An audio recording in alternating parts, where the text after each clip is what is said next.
ಜ್ಯೋತಿಷ್ಯ ಅಭಿಮಾನಿಗಳಿಗೆ ನಮಸ್ಕಾರ. ನಮ್ಮ ಕದಂಬ ಜ್ಯೋತಿ ಚಾನಲ್ಗೆ ಸ್ವಾಗತ. ಜ್ಯೋತಿಷ್ಯದ ಬಗ್ಗೆ ವಿಪರೀತ ಸುಳ್ಳು ಪ್ರಚಾರ ಹಾಗೂ ಮೋಸ ವಂಚನೆಗಳು ನಡೀತಾ ಇರೋದು ನಿಮಗೆಲ್ಲ ಗೊತ್ತಿರೋ ವಿಚಾರ. ಹೀಗಾಗಿ ನಾವು ಅಂತಹ ಮೋಸಕ್ಕೆ ಒಳಗಾಗಬಾರದು ಮತ್ತು ಯಾರಾದರೂ ಮೋಸ ಹೋಗ್ತಿರೋರನ್ನು ತಡಿಬೇಕು ಅಂದರೆ ಜ್ಯೋತಿಷ್ಯದ ಬಗ್ಗೆ ಸ್ವಲ್ಪ ತಿಳುವಳಿಕೆ ಅಗತ್ಯ. ಹೀಗಾಗಿ ಅಂತಹ ಜ್ಯೋತಿಷ್ಯದ ಬಗ್ಗೆ ನಿಮಗೆ ತಿಳುವಳಿಕೆ ನೀಡಿ ಜ್ಯೋತಿಷ್ಯ ಅದೆಷ್ಟು ವೈಜ್ಞಾನಿಕವಾಗಿದೆ ಅನ್ನೋದನ್ನು ತಿಳಿಸಿಕೊಡುವ ಉದ್ದೇಶನೇ ಈ 3 ತಿಂಗಳಲ್ಲಿ ಜ್ಯೋತಿಷ್ಯ ಕಲಿಯಿರಿ ಅನ್ನೋ ವಿಡಿಯೋ. ಜ್ಯೋತಿಷ್ಯವನ್ನು ಯಾರು ಬೇಕಾದರೂ ಕಲಿಬೋದು. ಕಲಿದೇ ಇದ್ದಷ್ಟು ಕಠಿಣ ವಿದ್ಯೆ ಏನಲ್ಲ ಇದು. ಕಲೀಲೇಬೇಕು ಅನ್ನೋ ಛಲ ಇದ್ದವನು ಏನು ಬೇಕಾದರೂ ಕಲಿಬಲ್ಲ. ಪ್ರಾರಂಭದಲ್ಲಿ ಕಲಿಬೇಕು ಅನ್ನೋ ಶೂರತ್ವವನ್ನು ತೋರಿಸಿ ಹಿಂಜರಿಯೋ ಮನಸ್ಸಿರೋನು ಜೀವನದಲ್ಲಿ ಏನನ್ನು ಕೂಡ ಸಾಧಿಸೋದಕ್ಕೆ ಸಾಧ್ಯ ಇಲ್ಲ. ಜ್ಯೋತಿಷ್ಯ ಕಲಿಯೋನಿಗೆ ಕೆಲವು ಮುಖ್ಯ ಗುಣಗಳಿರಬೇಕು. ನೀವು ಅದನ್ನು ಸುಲಭವಾಗಿ ಅಳವಡಿಸ್ಕೊಳ್ಬೋದು. ಈಗಾಗಲೇ ನಿಮ್ಮಲ್ಲಿ ಆ ಗುಣಗಳಿದ್ದರೆ ಬಹಳ ಒಳ್ಳೆಯದು. ಮೊದಲನೇದು, ಜ್ಯೋತಿಷಿ ತನ್ನ ಜ್ಯೋತಿಷ್ಯ ವಿದ್ಯೆಯಲ್ಲಿ ಯಾವತ್ತೂ ಸುಳ್ಳನ್ನು ಹೇಳಬಾರ್ದು. ಎರಡನೇದು, ಶುಭ ವಿಚಾರಗಳನ್ನು ಹೆಚ್ಚಾಗಿ ಹೇಳಿ ಒಳ್ಳೆಯ ವಿಚಾರಗಳನ್ನು, ಖುಷಿಯ ವಿಚಾರಗಳನ್ನು ಜಾಸ್ತಿ ಹೇಳಬೇಕು ಹಾಗೂ ಕೆಟ್ಟ ವಿಷಯವನ್ನು ಎಷ್ಟಾಗುತ್ತೋ ಅಷ್ಟು ಕಡಿಮೆ ಮಾತಾಡಬೇಕು. ಮೂರನೇದು, ಪ್ರತಿನಿತ್ಯ ಜ್ಯೋತಿಷ್ಯಾಭ್ಯಾಸದ ಜೊತೆ ಇಷ್ಟ ದೇವರ ಆರಾಧನೆ ಕೂಡ ಮಾಡಬೇಕಾಗುತ್ತೆ. ನಾಲ್ಕನೇದು, ತಾನೊಬ್ಬ ಜ್ಯೋತಿಷಿ ತನ್ನನ್ನು ನಂಬಿ ಬಂದ ಜನಕ್ಕೆ ತಾನೇ ದೇವರು ಅನ್ನೋ ಆಟಿಟ್ಯೂಡನ್ನು ಯಾವತ್ತೂ ತೋರಿಸಬಾರ್ದು. ದಾರಿ ತೋರಿಸೋ ಗುರು ಥರ ಆಗಬೇಕು ಅಷ್ಟೇ. ಹಣದ ಆಸೆಗಾಗಲಿ ಅಥವಾ ಜನರನ್ನು ದಾರಿ ತಪ್ಪಿಸೋದಕ್ಕೆ ಸಾವಿರಾರು ರೂಪಾಯಿ ಪರಿಹಾರ ಮಾಡಿಕೊಡ್ತೀನಿ ಅನ್ನೋ ಮಾತನ್ನು ಯಾವತ್ತೂ ಆಡಬಾರ್ದು. ಇದಿಷ್ಟು ಗುಣ ನಿಮ್ಮಲ್ಲಿ ಇದ್ದರೆ ಮಾತ್ರ ನೀವು ಉತ್ತಮ ಜ್ಯೋತಿಷಿ ಆಗ್ಬೋದು.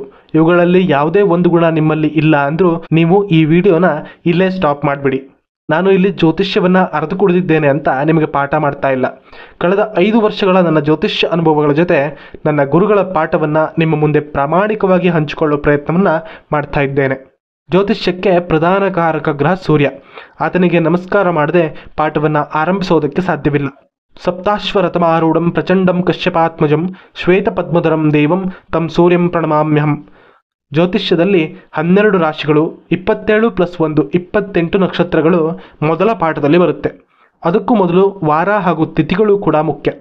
ಇದು ಬೇಸಿಕ್ಸ್. ಇಷ್ಟು ವಿಚಾರಗಳನ್ನು 100% ಆಗಿ ತಿಳಿದುಕೊಂಡ್ರೆ, ಸದಾ ನೆನಪಲ್ಲಿ ಇಟ್ಕೊಂಡ್ರೆ 25% ಜ್ಯೋತಿಷಿ ಆದ ಹಾಗೇನೆ ನೀವು. ಇವುಗಳನ್ನು ನೆನಪಲ್ಲಿ ಇಟ್ಕೊಳ್ಳೇಬೇಕು. ಮುಂದಿನ ವಾರ ಬರುವವರೆಗೆ ಈ ವಿಡಿಯೋ ನೀವು ನೋಡಿ ಇವಿಷ್ಟನ್ನು ಬಾಯ್ಪಾಠ ಮಾಡಿಟ್ಕೊಂಡ್ರೆ ಮುಂದಿನ ವಿಡಿಯೋಗಳು ಸುಲಭವಾಗ್ತಾ ಹೋಗುತ್ತೆ. ಮೊದಲನೇದು, ಸಂಸ್ಕೃತದ ವಾರಗಳು. ಇದೇನು ಕಷ್ಟ ಇಲ್ಲ. ರವಿವಾರದಿಂದ ಶನಿವಾರದವರೆಗೆ 7 ವಾರಗಳಿದೆ.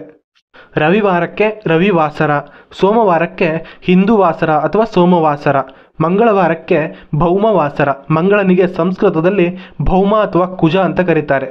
ಜ್ಯೋತಿಷ್ಯದಲ್ಲಿ ಈ ಕುಜ ಅನ್ನೋ ಪದ ಬಳಕೆ ತುಂಬ ಜಾಸ್ತಿಯಲ್ಲಿದೆ. ಬುಧವಾರಕ್ಕೆ ಸೌಮ್ಯವಾಸರ, ಗುರುವಾರಕ್ಕೆ ಬೃಹಸ್ಪತಿ ವಾಸರ, ಶುಕ್ರವಾರಕ್ಕೆ ಭೃಗುವಾಸರ, ಶನಿವಾರಕ್ಕೆ ಮಂದವಾಸರ. ಮಂದ ಅಂದರೆ ನಿಧಾನವಾಗಿ ಚಲಿಸುವವನು ಅಂತ ಅರ್ಥ. ಇದರಲ್ಲಿ ಡೀಟೇಲ್ ಆಗಿ ಮುಂದಿನ ಕ್ಲಾಸ್ಗಳಲ್ಲಿ ಬರುತ್ತೆ. ಅಲ್ಲಿವರೆಗೂ ಇದನ್ನು ನೆನಪಿಟ್ಕೊಂಡ್ರೆ ಸಾಕು. ಒಂದು ಪುಸ್ತಕದಲ್ಲಿ ನೋಟ್ ಮಾಡಿಟ್ಕೊಂಡ್ರೆ ತುಂಬ ಒಳ್ಳೆಯದು. ಇನ್ನು ತಿಥಿಗಳು, ಇದಂತೂ ಎಲ್ಲರಿಗೂ ಗೊತ್ತಿರುತ್ತೆ ಅನ್ಕೋತೀನಿ. ಪಾಡ್ಯದಿಂದ ಪೌರ್ಣಮಿಯವರೆಗೆ ಅಥವಾ ಪಾಡ್ಯದಿಂದ ಅಮಾವಾಸ್ಯೆಯವರೆಗೆ. ಸ್ಕ್ರೀನ್ ಮೇಲಿರೋ ಈ ತಿಥಿಗಳನ್ನು ಬೇಕಾದರೆ ಸ್ಕ್ರೀನ್ಶಾಟ್ ತಗೊಳ್ಳಿ. 12 ರಾಶಿ ಅಥವಾ ಲಗ್ನಗಳು: ಮೇಷ, ವೃಷಭ, ಮಿಥುನ, ಕಟಕ ಅಥವಾ ಕರ್ಕಾಟಕ, ಸಿಂಹ, ಕನ್ಯಾ, ತುಲಾ, ವೃಶ್ಚಿಕ, ಧನು ಅಥವಾ ಧನಸ್ಸು, ಮಕರ, ಕುಂಭ, ಮೀನ. ಇವು ಅತಿ ಮುಖ್ಯವಾಗಿ ನೆನಪಿರಲೇಬೇಕಾದ ರಾಶಿಗಳು ಅಥವಾ ಲಗ್ನಗಳು. ಇನ್ನು 27+1 28 ನಕ್ಷತ್ರಗಳು: ಅಶ್ವಿನಿ, ಭರಣಿ, ಕೃತಿಕಾ, ರೋಹಿಣಿ, ಮೃಗಶಿರ, ಆರ್ದ್ರ, ಪುನರ್ವಸು, ಪುಷ್ಯ, ಆಶ್ಲೇಷ, ಮಘ, ಪುಬ್ಬ, ಉತ್ತರ, ಹಸ್ತ, ಚಿತ್ತ, ಸ್ವಾತಿ, ವಿಶಾಖ, ಅನುರಾಧ, ಜ್ಯೇಷ್ಠ, ಮೂಲ, ಪೂರ್ವಾಷಾಢ, ಉತ್ತರಾಷಾಢ, ಶ್ರವಣ, ಧನಿಷ್ಠ, ಶತಭಿಷ, ಪೂರ್ವಭಾದ್ರ, ಉತ್ತರಾಭಾದ್ರ ಮತ್ತು ರೇವತಿ. ಇನ್ನೊಂದು ಅಭಿಜಿನ್ ಅಥವಾ ಅಭಿಜಿತ್ ಅಂತ ಒಂದು ನಕ್ಷತ್ರ ಇದೆ. ಅದು ಈ ಗುಂಪಿಗೆ ಸೇರೋದಿಲ್ಲ. ಇದನ್ನು ಗುಂಪಿನಿಂದ ವಿಶೇಷ ಸ್ಥಾನಮಾನ ನೀಡಿ ಹೊರಗಿಡಲಾಗಿದೆ. ಮುಂದೆ ಅದರ ಬಗ್ಗೆನೂ ಹೇಳ್ತೀನಿ. ಸದ್ಯಕ್ಕೆ ಈ 27 ನಕ್ಷತ್ರಗಳ ಬಗ್ಗೆ ಮಾತ್ರ ತಿಳಿದುಕೊಂಡ್ರೆ ಸಾಕು. ಇವುಗಳನ್ನು ನೆನಪಿಟ್ಕೊಂಡ್ರೆ ಸಾಕು. ಈಗ ನೇರವಾಗಿ ಕುಂಡಲಿ ಕಡೆ ಹೋಗೋಣ. ಇದನ್ನು ರಾಶಿ ಕುಂಡಲಿ ಅಥವಾ ಲಗ್ನ ಕುಂಡಲಿ ಅಂತ ಕರೆಯಲಾಗುತ್ತೆ. ನೀವು ಈ ಚಿತ್ರದಲ್ಲಿ ನೋಡ್ತಾ ಇದ್ದೀರಾ. ಈ ಕುಂಡಲಿ 12 ವಿಭಾಗಗಳನ್ನು 12 ಮನೆಗಳು ಅಂತ ಕರೆಯಲಾಗುತ್ತೆ. ಆ 12 ಮನೆಗಳನ್ನು 12 ರಾಶಿಗಳಿಗೆ ನೀಡಲಾಗಿದೆ. ಮೇಷ, ವೃಷಭ, ಮಿಥುನ, ಕಟಕ, ಸಿಂಹ, ಕನ್ಯಾ, ತುಲಾ, ವೃಶ್ಚಿಕ, ಧನು, ಮಕರ, ಕುಂಭ, ಮೀನ. ಇದು ಸ್ವಾಭಾವಿಕ ರಾಶಿಕುಂಡಲಿ. ಇಲ್ಲಿ ಮೊದಲನೇ ಮನೆ ಅಂತ ಈ ಭಾಗದ ಮನೆಯನ್ನ ರಾಶಿಯ ಮೊದಲ ರಾಶಿಯಾಗಿರೋ ಮೇಷಕ್ಕೆ ನೀಡಲಾಗಿದೆ. ಹಾಗೆ ಕ್ರಮವಾಗಿ ಕೊನೆಯ ರಾಶಿ ಮೀನಕ್ಕೆ ಕೊನೆಯ ಮನೆಯನ್ನ ನೀಡಲಾಗಿದೆ. ರಾಶಿಯ ಅಧಿಪತಿಗಳು. ಒಂದೊಂದು ರಾಶಿಗೆ ಒಬ್ಬೊಬ್ಬ ಅಧಿಪತಿಯನ್ನ ನೀಡಲಾಗಿದೆ.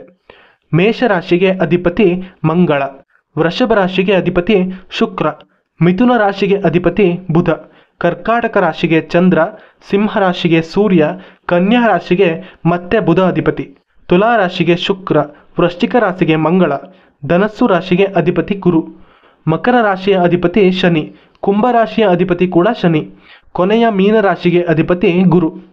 ಸೂರ್ಯ ಹಾಗೂ ಚಂದ್ರರಿಗೆ ಮಾತ್ರ ಕೇವಲ ಒಂದು ಮನೆಯ ಅಧಿಪತ್ಯ ನೀಡಲಾಗಿದೆ. ಕುಜ, ಬುಧ, ಗುರು, ಶುಕ್ರ, ಶನಿ ಗ್ರಹಗಳಿಗೆ ತಲಾ 2 ಮನೆಯ ಅಧಿಪತ್ಯವನ್ನು ಕೊಡಲಾಗಿದೆ. ರಾಹುಕೇತುಗಳು. ಸೂರ್ಯ, ಚಂದ್ರ, ಕುಜ, ಬುಧ, ಗುರು, ಶುಕ್ರ, ಶನಿ ಈ 7 ಗ್ರಹಗಳ ಜೊತೆ ಛಾಯಾಗ್ರಹಗಳಾದ ರಾಹುಕೇತುಗಳು ಕೂಡ ಜ್ಯೋತಿಷ್ಯದಲ್ಲಿ ಸ್ಥಾನ ಪಡೆದುಕೊಂಡಿದೆ. ಇವುಗಳಿಗೆ ಅಂತ ಒಂದು ನಿರ್ದಿಷ್ಟ ಮನೆಯನ್ನ ನೀಡಲಾಗಿಲ್ಲ. ಆದರೂ ಮೀನರಾಶಿಯನ್ನ ಕೇತುವಿಗೂ ಕನ್ಯಾ ರಾಶಿಯನ್ನ ರಾಹುವಿಗೂ ಸ್ವಂತ ಮನೆಗಳು ಅಂತ ಕೆಲವರ ಅಭಿಪ್ರಾಯ. ಅವುಗಳ ಬಗ್ಗೆ ಮುಂದಿನ ವಿಡಿಯೋದಲ್ಲಿ ಡೀಟೇಲ್ ಆಗಿ ನೋಡೋಣ. ಸದ್ಯಕ್ಕೆ ಇಷ್ಟು ಸಾಕು. ಒಂದೇ ವಿಡಿಯೋದಲ್ಲಿ ಎಲ್ಲವನ್ನ ಹೇಳಿದ್ರೆ ನಿಮಗೆ ನೆನ್ಪಿಟ್ಕೊಳ್ಳೋದಕ್ಕೆ ಕಷ್ಟವಾಗುತ್ತೆ. ಹೀಗಾಗಿ ಈ ವಿಡಿಯೋದಲ್ಲಿ ಹೇಳಿರೋ ವಿಷಯವನ್ನ ಮನಸ್ಸಲ್ಲಿ ಇಟ್ಕೊಳ್ಳೋದಕ್ಕೆ ಪ್ರಯತ್ನಿಸಿ. ಮುಂದಿನ ವಾರ ಮುಂದಿನ ವಿಡಿಯೋದಲ್ಲಿ ಇನ್ನಷ್ಟು ಮಾಹಿತಿಗಳ ಜೊತೆ ಬರ್ತೀನಿ. ಅಲ್ಲಿವರೆಗೂ ಎಲ್ಲರಿಗೂ ಶುಭ ಹಾರೈಕೆಗಳು. ಜೈ ಶ್ರೀರಾಮ್.